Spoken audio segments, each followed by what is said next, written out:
नमस्कार, स्वागत है आपका एबीपी गंगा में। मैं देश दोपहर के 3 बज गए हैं। वक्त है उत्तर माघे प्रदेश का, और उत्तर माघे प्रदेश में हम बात करेंगे श्रीकांत त्यागी की, जिसे गिरफ्तार कर लिया गया है। और अब सवाल ये उठ रहे हैं कि आखिर फरारी के दौरान कौन त्यागी की मदद कर रहा था। सवाल ये भी है कि पुलिस के रडार पर श्रीकांत के कितने मददगार हैं, और बुलडोजर एक्शन के बीच में आखिर दीवार कौन बन रहा था, कौन श्रीकांत त्यागी को नोटिस के बाद भी बचा रहा था। और तफ्तीश में त्यागी क्या सफेद पोशों के नाम बताएगा, वो नाम सामने आएंगे।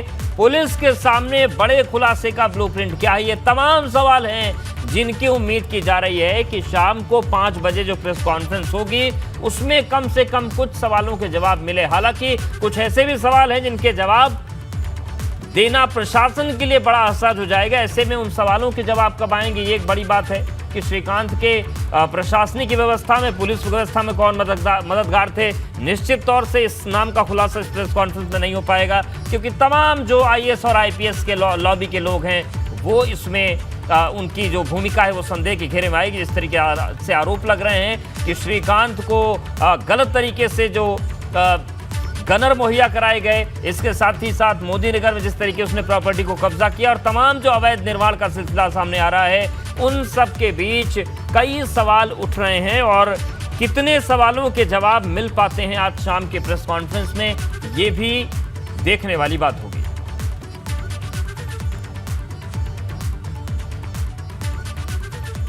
तो 25,000 रुपए का इनाम रखा था। हालांकि लगातार जो श्रीकांत त्यागी है वो भागने की कोशिश कर रहा था, लेकिन जिस तरीके से उसने पुलिस को छकाया है उसके बाद अब सवाल ये उठ रहे हैं कि आखिर कौन लोग थे जो व्यवस्था में बैठकर श्रीकांत त्यागी की मदद कर रहे थे, क्योंकि भारी मशक्कत के बाद श्रीकांत त्यागी को पकड़ा गया है। तो अब देखिए, 2 तस्वीरें हम आपको दिखा रहे हैं। पहली तस्वीर है उस सोसाइटी की जहां पर बदतमीजी हुई थी महिला से, और देखिए दूसरी तस्वीर है नोएडा फेज 2 थाने में पूछताछ हुई है। घर वालों से, श्रीकांत की पत्नी से पूछताछ हुई है। हालांकि पूछताछ के बाद उन्हें छोड़ दिया गया है। तो पुलिस ने श्रीकांत को मेरठ से लेकर नोएडा पहुंच चुकी है, ये जानकारी मिल रही है। श्रीकांत त्यागी नोएडा में मौजूद है और पुलिस पूछताछ के दौरान लगातार लोकेशन बदल रही है। मीडिया से बचने के लिए लगातार लोकेशन बदली जा रही है। इस बीच श्रीकांत त्यागी की पत्नी की तस्वीरें भी सामने आई हैं, और ये जो तस्वीर हम आपको दिखा रहे हैं उस वक्त की है जब नोएडा फेज 2 थाना में पूछताछ के बाद नोएडा पुलिस श्रीकांत त्यागी की पत्नी को पुलिस उनके घर लेकर आई थी और घर छोड़कर गई है।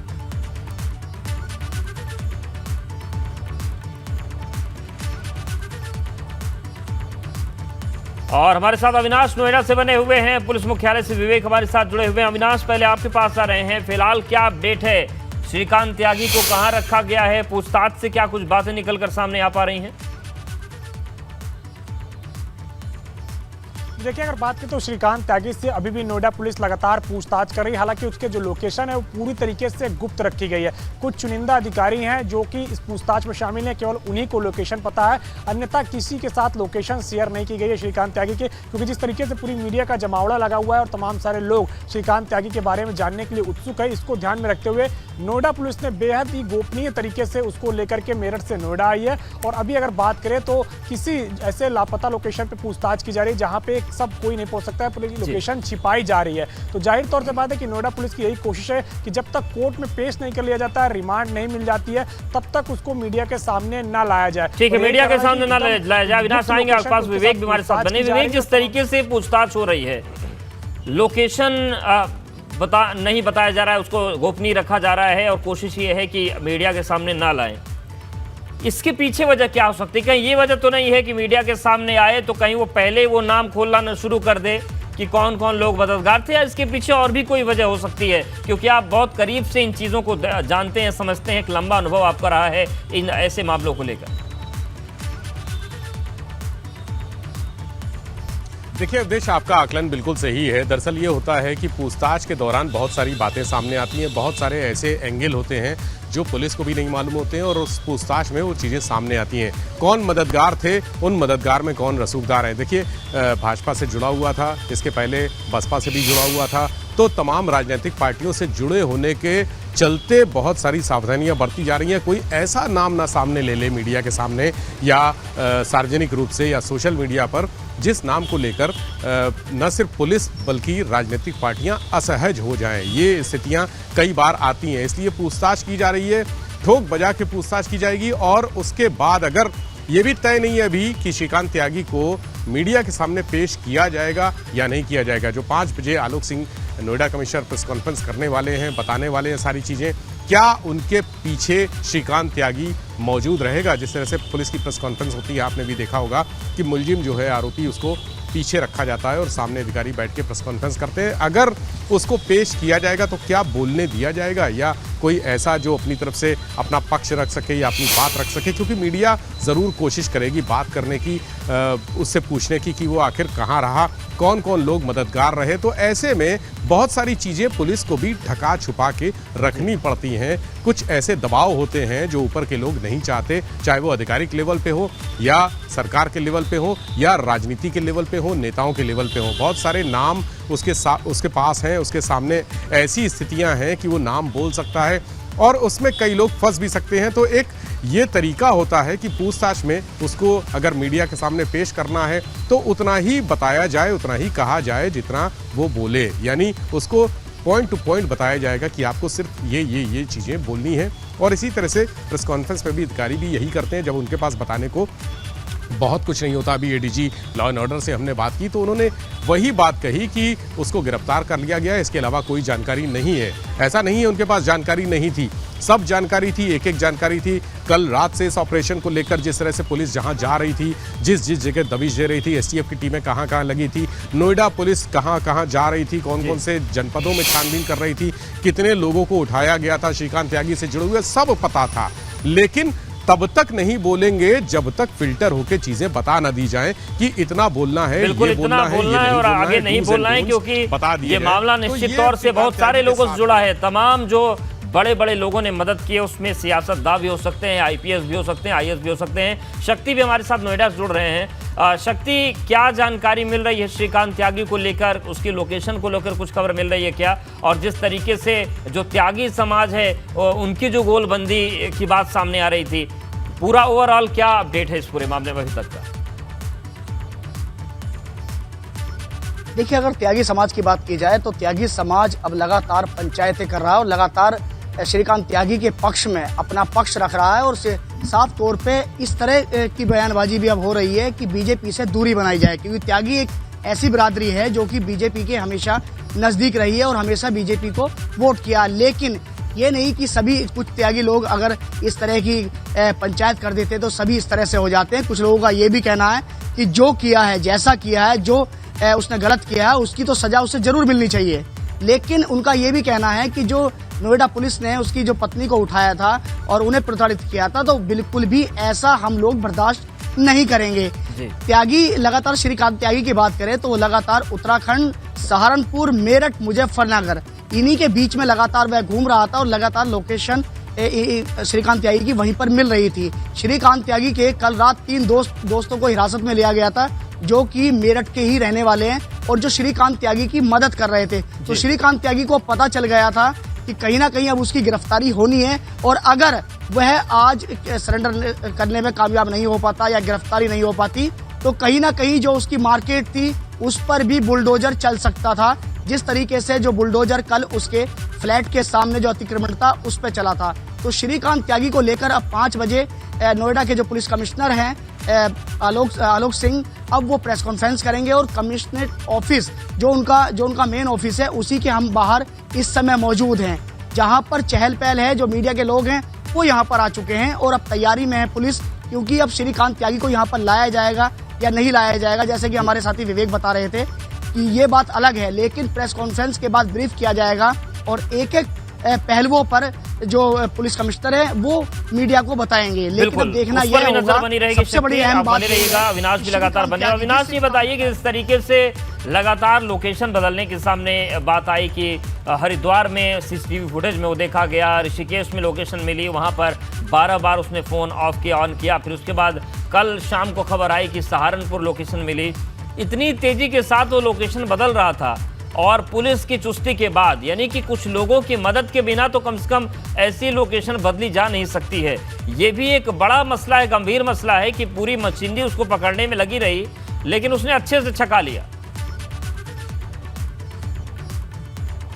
बिल्कुल जाहिर तौर से बात है कि जिस तरीके से वो लगातार लोकेशन बदल रहा था और लगातार कहीं ना कहीं फरार था, तो संदेह ये भी है कि हो सकता है कोई अंदर का अधिकारी उसकी मदद कर रहा हो या कोई भी अंदर का व्यक्ति रहा हो जो मदद कर रहा हो। इन तमाम सारे पहलुओं से पूछताछ भी की जा रही है। अभी जो अपडेट निकल के आ रहा है कि उससे नोएडा पुलिस पूछताछ तो कर ही रही है, उसे सूरजपुर कोर्ट में किसी भी वक्त पेश किया जा सकता है, आगे पुलिस रिमांड मांग सकती है। तो ये एक जानकारी निकल के आ रही है कि अब चूंकि उसको नोएडा पुलिस नोएडा लेकर आ चुकी है मेरठ से, तो मेरठ से नोएडा लेने के बाद जो पहला कानूनी प्रक्रिया होती है वो यही होती है कि न्यायालय के समक्ष पेश करके उसकी रिमांड मांगी जाए। तो जाहिर तौर से बात उसकी तैयारी नोएडा पुलिस ने कर ली है और किसी भी वक्त अगर बात करें तो उसे सूरजपुर कोर्ट में पेश किया जा सकता है। श्रीकांत त्यागी को पेश करके नोएडा पुलिस आगे की पूछताछ के लिए रिमांड मांगेगी, क्योंकि जब भी कोई आरोपी को पुलिस हिरासत में लेती है, गिरफ्तार करती है, तो 24 घंटे के अंदर न्यायालय के समक्ष पेश करके रिमांड की मांग करनी होती है। और वही कानूनी प्रक्रिया को अब नोएडा पुलिस अपनाने जा रही है। और कुछ ही क्षण में अगर बात करें, किसी भी वक्त, वो क्षण कभी भी हो सकता है कि जब नोएडा पुलिस ला करके श्रीकांत त्यागी को सूरजपुर कोर्ट में आगे की जो तमाम सारी कार्रवाई है उसकी पूछताछ के लिए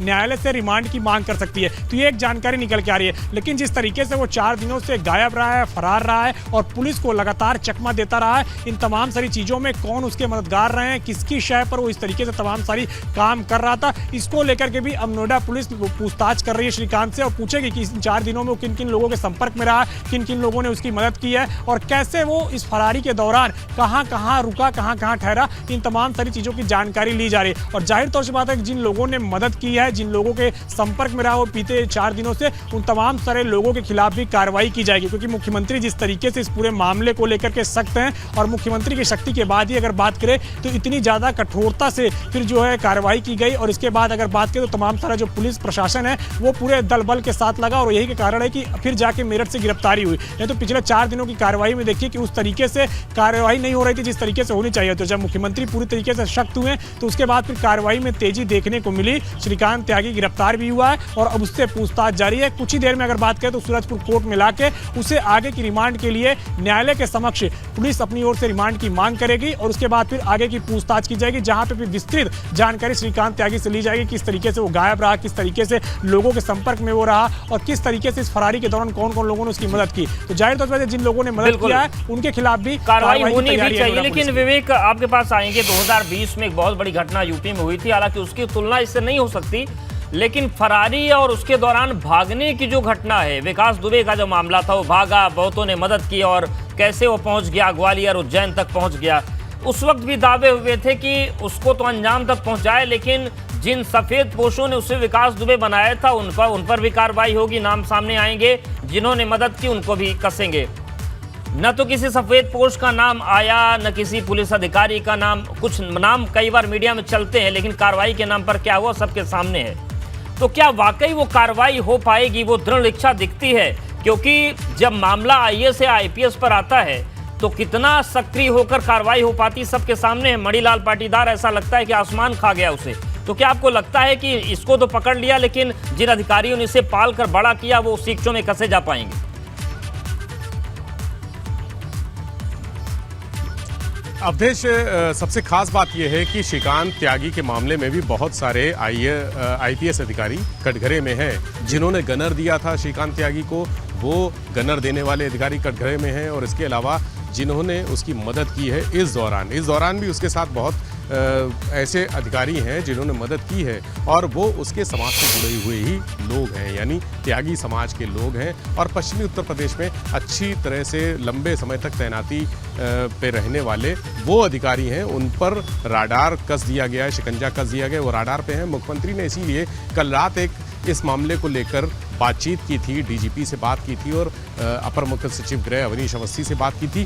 पूरी फाइल, यानी वो जो अफसर हैं और इसके अलावा जो पॉलिटिकल लोग हैं, उनकी मदद करने वाले, श्रीकांत त्यागी के साथ देने वाले ऐसे लोगों की लिस्ट तैयार है। हालांकि कार्रवाई को लेकर जो आपने विकास दुबे वाली बात उठाई है, निश्चित तौर पे वो एक लंबी प्रक्रिया है। उसमें तमाम अफसर अभी भी जो शंटिंग पे, जिसको कहा जाता है कि शंटिंग पे डाल रखा है उनको, और तमाम कार्रवाई हुई भी है, लेकिन वो एक स्लो प्रोसेस है। चूंकि अधिकारियों पर कार्रवाई करना एक ऐसी लंबी प्रक्रिया होती है जिसके लिए शासन से अनुमति लेनी पड़ती है और कई मामलों में शासन से अनुमति ही नहीं मिलती है या वो फाइल लंबित रहती है शासन स्तर पर ही। अगर पुलिस की बात करें तो पुलिस तो कार्रवाई करने को तैयार रहती है, चूंकि कोई अपराधी है और उसके साथ जो लोग जुड़े हुए हैं उससे, या उसका साथ दे रहे हैं, या उसके अपराध में शामिल हैं, उसके कृत्यों में कुकृत्यों में शामिल हैं, उनकी लिस्ट बना के एक पुलिस अपनी देखिए, पुलिस सबसे कमजोर कौम होती है जिसकी गर्दन पकड़ना बड़ा आसान होता है। ये सत्ता के गलियारों में, प्रशासनिक गलियारों में कहा जाता है, और सत्ता पक्ष के साथ ही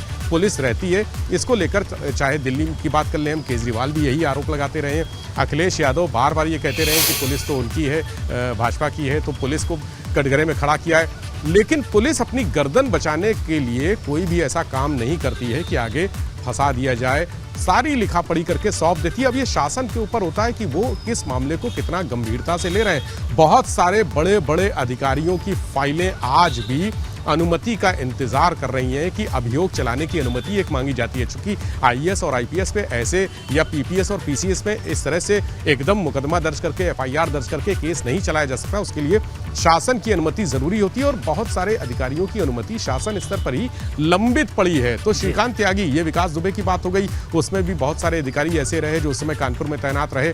डीएम को सस्पेंड कर दिया गया था उसी दौरान, लेकिन जो एसपी थे, जो अनंत देव थे, उनके खिलाफ भी कार्रवाई चल रही है। वो अभी भी हाशिए पर हैं, और उनको लेकर एक बड़ी कार्रवाई की रूपरेखा भी तैयार हो रही है, ऐसा शासन के सूत्रों का कहना है। लेकिन 2 साल हो चुके हैं, लंबा समय गुजर चुका है। अब विकास दुबे नहीं तो श्रीकांत त्यागी सामने आ गया। श्रीकांत त्यागी के भी बहुत सारे समर्थक हैं, बहुत सारे अधिकारी उनको सपोर्ट करते हैं, बहुत सारे नेता सपोर्ट करते हैं। सत्ता पक्ष से जुड़ा था तो सत्ता पक्ष के नेता तो हैं ही, विपक्ष के नेता भी बहुत सारे हैं। ऐसे में कार्रवाई का दायरा कितना बड़ा होगा, कौन कौन से लोग होंगे, ये तय करना पुलिस का काम है, और उसके बाद वो शासन को भेजा जाएगा कि ऐसे ऐसे ये, अभी जैसे मैंने कहा कि नोएडा में तैनाती के दौरान एक आईपीएस अफसर जो थे, जो बाद में सस्पेंड किए गए, उन्होंने गनर दिए थे, और मौखिक रूप से गनर दिए थे, यानी कह दिया कि इनको 4 गनर दे दिए जाएं, तो वो लग गए गनर उनकी सेवा में।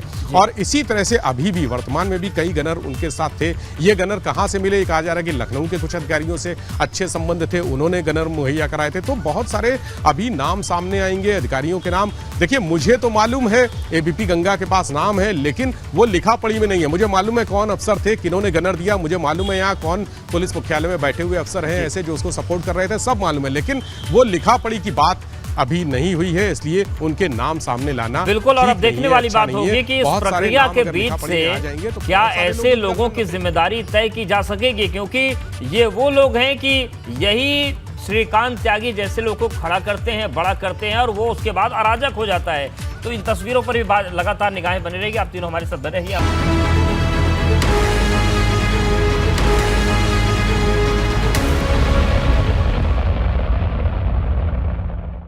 श्रीकांत त्यागी की गिरफ्तारी हो गई है। आज शाम 5 बजे प्रेस कॉन्फ्रेंस हो रही है, लेकिन तमाम सवाल बने हुए हैं। सवाल ये कि पाला किसने, सवाल ये कि बढ़ाया किसने, और सवाल ये कि फरारी के दौरान मदद किसने की। ये तमाम सवाल हैं, और इन सवालों के कितने जवाब मिल पाएंगे उस पर लगातार निगाहें बनी हुई हैं। हमारे साथ शक्ति, हमारे साथ विवेक और अविनाश लगातार बने हुए हैं। शक्ति, ये बताइए कि आप कमिश्नर ऑफिस के बाहर ही खड़े हैं, किस तरीके की हलचल है और क्या जानकारी मिल रही है? क्या इस प्रेस कॉन्फ्रेंस में श्रीकांत त्यागी को भी खड़ा किया जा सकता है, जिस तरीके से किसी अपराधी या वांटेड को पकड़ने के बाद पुलिस उसे भी प्रेस कॉन्फ्रेंस में रखती है? देखिए, बिल्कुल सारा जो मामला है वो कॉन्फिडेंशियल रखा हुआ है, यानी कि किसी को कुछ भी नहीं पता कमिश्नर के अलावा। यानी कि सभी जो टीमें हैं इसमें लगी हुई हैं वो भी चुप हैं, वो भी किसी को कुछ नहीं बता रहे। उनके मोबाइल भी ज़्यादातर स्विच ऑफ है कि वो किसी को ये लीक ना कर दे कि श्रीकांत त्यागी है कहाँ, और प्रेस कॉन्फ्रेंस रखी जाएगी तो उसमें श्रीकांत त्यागी होगा या नहीं होगा।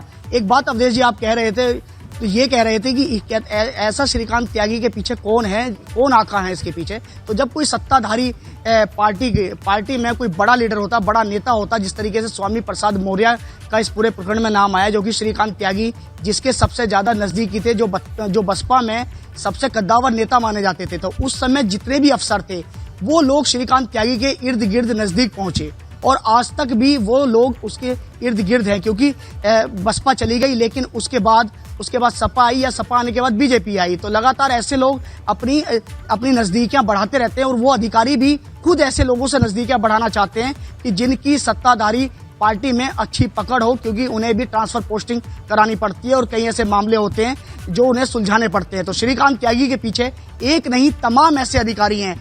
एक आदेश आता है, गाजियाबाद में एक आदेश आता है और जिसे पूर्व ACS home Arvind Kumar sign कर कर भेजते हैं और ये भेजते हैं कि इसे गनर मुहैया करा दिए जाए, यानी कि गनर दे दिए जाए। किसी को भी गनर देने से पहले ये प्रक्रिया होती है कि उसकी LIU जांच कराई जाए। बिल्कुल शक्ति बन रही है, एक बड़ी खबर है, उसका रुख कर लेते हैं। श्रीकांत त्यागी की गिरफ्तारी से एक बड़ी खबर आ रही है। श्रीकांत के साथ 2 ड्राइवर भी गिरफ्तार किए गए हैं, 2 स्विफ्ट SUV कार भी बरामद की गई हैं। श्रीकांत ने 4 दिन के अंदर लगभग 15 कारें बदली। आप अंदाजा लगाइए कि मदद का नेटवर्क कितना बड़ा था। 4 दिन के अंदर 15 कारों का इस्तेमाल किया श्रीकांत ने। होटल्स में जगह जगह छुपकर वो रहा। नोएडा से लेकर हरिद्वार ऋषिकेश तक लोकेशन आ रही थी और नोएडा पुलिस श्रीकांत का पीछा कर रही थी। आज मेरठ से गिरफ्तार किया गया। तो जानकारी ये मिल रही कि 2 ड्राइवर भी गिरफ्तार हुए हैं, 15 गाड़ियां बदली गई। रविंद्र जयंत हमारे साथ जुड़ गए। रविंद्र, क्या जानकारी मिल रही है इस पूरे मसले को लेकर, और ये जो 15 गाड़ियां हैं क्या ये भी चिन्हित कर ली गई हैं? जी, सूत्रों से ये जानकारी अभी ज्ञात हुई है कि जो श्रीकांत त्यागी थे ये मतलब नोएडा से लेकर जो है हरिद्वार उत्तराखंड तक ये दौड़े, जो फरार हुए। इन्होंने इस 4 दिन के अंदर लगभग 15 कारें इन्होंने बदली थी। इनके इतने सहयोगी, इतने मददगार इतने थे कि इन्होंने जो लगातार कारें जो बदली, 15 कारें लगातार इन्होंने बदली। और इनके साथ साथ तकरीबन 6 लोगों को जो है पुलिस ने हिरासत में लिया है। 2 ड्राइवर इनके हैं और राहुल, सुनील जो बताया जा रहा है। और एक बता दें कि जो मेरठ मंडल से युवा मोर्चा के भाजपा नेता भी हैं, इनके साथ में नुकुल त्यागी जिनको पुलिस ने हिरासत में लिया है, रविंदर तोमर जो बिल्लू प्रमुख जो मेरठ से वो भी नेता हैं, और इनके साथ साथ जो है राजन इद्रिस, इनको भी पुलिस ने हिरासत में लिया है। यानी कि 6 लोगों को पुलिस ने हिरासत में लिया है। ये सभी लोग आज इकट्ठा हुए थे मेरठ में और इनको जो है कोर्ट में इन्होंने जो सरेंडर एप्लीकेशन डाली थी कल, इसको लेकर जो आज इन्हें सूरत में कोर्ट में पेश होना था। पुलिस इनका पीछा कर रही थी, STF पुलिस और नोएडा पुलिस, और इनको जो है मेरठ जो बाईपास जो है वहां से इनको जो है हिरासत में लिया है। यानी कि आप जान सकते हैं कि इनका नेटवर्क कितना बड़ा था कि उत्तराखंड से लेकर नोएडा तक इन्होंने 15 कारें बदली। इनके इतने मददगार थे कि इनकी लगातार लोकेशन बदलती रही और इनकी जो कारें थी वो भी बदलती रही। और इनके जो इनकी जो सरफरस्ती थी, इतने अधिकारी, इतने नेता उनके ऊपर थी कि लगातार इनसे जो है लोकेशन बदली और इनकी मदद होती रही। ये लगातार अपना जो है होलिया छुपाकर जो है होटलों में और अपने दोस्तों के यहाँ पर जो है फरारी काटते रहे। आज इनको बहरहाल पुलिस ने नोएडा STF पुलिस और सहयोग से इनको जो है मेरठ से गिरफ्तार कर लिया है। जी बिल्कुल। रविंद्र, जिस तरीके से 15 गाड़ियों की जो बात सामने आ रही है, तो ये जो गाड़ियां हैं इसको लेकर जांच पड़ताल आगे बढ़ेगी तो माना जा सकता है कि कई नाम सामने आएंगे, क्योंकि ये जो 15 गाड़ियां इस्तेमाल में आई हैं, जरूरी नहीं कि सारी नोएडा के रही हो, जहां जहां मूव करता रहा वहां मददगार मदद करते रहे इसकी। देखिए, इनका श्रीकांत त्यागी का जो नेटवर्क था छोटा नहीं था, बहुत बड़ा नेटवर्क था। तो इनकी लोकेशन जहां जहां ये जा रहे थे तो इनकी पहले ही जो बताया जा रहा है कि जो वाहन थे, जो गाड़ियां थी, बिल्कुल वो तैयार रहते थे, मतलब समझा जा सकता है रसूख और नेटवर्क। शुक्रिया रविंद्र आपका जानकारी और अपडेट को देने के लिए।